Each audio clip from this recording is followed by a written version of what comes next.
छत्तीसगढ़ में कोरोना संक्रमण को लेकर प्रदेश के पूर्व मंत्री बृजमोहन अग्रवाल ने राज्य सरकार पर निशाना साधा।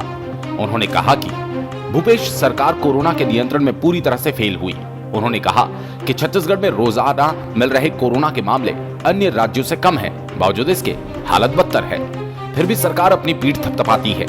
बृजमोहन अग्रवाल ने कहा कि छत्तीसगढ़ में दूसरी लहर पर ही सरकार का नियंत्रण नहीं, किसी दिन भी 300 से कम मामले नहीं आए। इस बीच तीसरी लहर आने की संभावना बढ़ गई। पूर्व मंत्री अग्रवाल ने कहा कि बस्तर, राजनांदगांव जैसे जिलों में कोरोना के मामले बढ़ रहे हैं, लेकिन सरकार को राजनीति करने से फुर्सत नहीं। सरकार को लोगों की जान की चिंता नहीं है। देखिए, राज्य सरकार कोरोना के नियंत्रण में आज भी हमारे यहाँ जितने कोरोना के प्रकरण मिल रहे हैं वो शायद देश के अन्य राज्यों से कम है। उसके बाद भी राज्य सरकार अपनी पीठ थपथपाती है। तो कोरोना का नियंत्रण तो छत्तीसगढ़ में सेकंड लहर का हुआ ही नहीं है।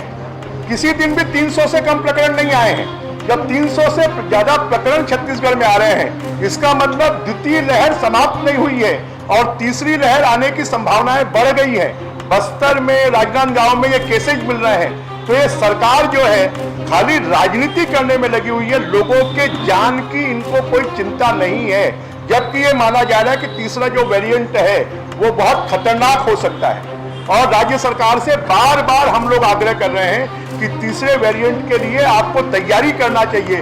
तो जब स्वास्थ्य मंत्री, मुख्यमंत्री रोज पेपरों में कुछ बोल देते हैं, स्वास्थ्य मंत्री जी बोलते हैं हाँ निश्चित रूप से हमारे पास में कमियां हैं, जब दोनों के बीच में ही कोई कोऑर्डिनेशन नहीं है।